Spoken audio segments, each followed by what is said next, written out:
Anecdotally, we heard about accounts last year, which I came up to check out, that the murmuration was beginning to collapse in numbers. And whenever I came up last year, I'd seen that there was a substantial decline in numbers. Now, there's potential reasons that that could be the case, but my concerns and anxieties have been compounded by coming up this year and seeing that the murmuration hadn't actually recovered in its population. So what we're currently looking at is a much declined population within the murmuration. This murmuration used to number in its thousands, if not tens of thousands of birds from years ago. And now we're lucky if we see 20 or 30 birds actually utilising the bridge. They should still be here, and they're not. And that's what I'm concerned about. I remember as a schoolboy coming through the centre of town late on a December evening, and there would have been at least 10,000 starlings in the centre of town.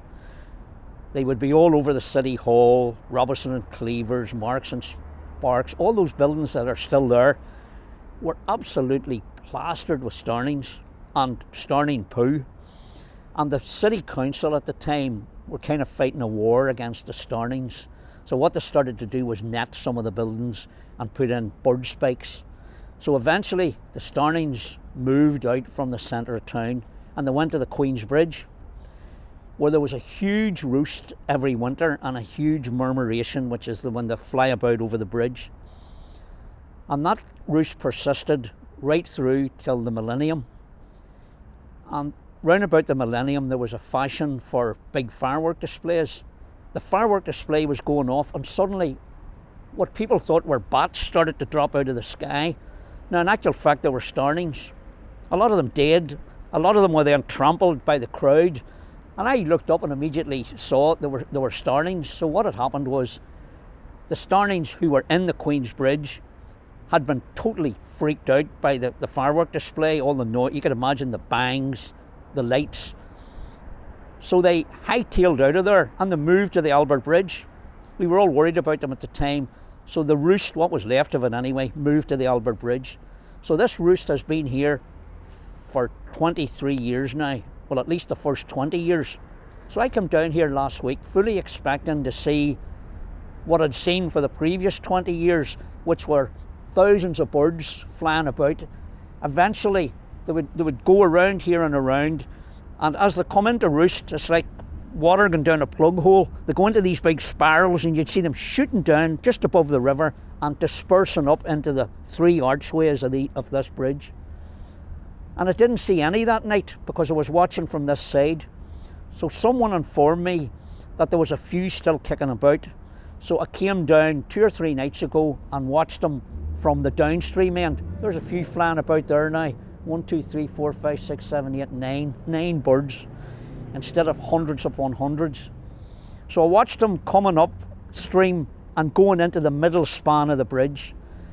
But basically the large numbers and the murmuration are now gone. I personally have grown up in East Belfast, lived here, worked here all my life, and I remember the starlings, the beautiful sight of that. And I guess as the Green Party in Northern Ireland, we are just really interested in wildlife sites being identified across the city so that things like this don't happen again, but also that they're given greater protection and that they're identified for in the licensing and development processes.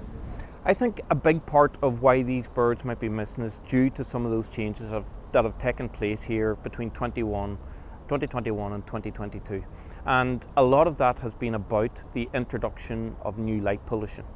And I think we need, if we are to stand any hope of getting these birds back, then we need to sort of look at what we have introduced here, why we've introduced it, and look at ways that we can mitigate the impact that it could potentially have. And what we do know about starlings is that they do not like the illumination of their roost sites at night.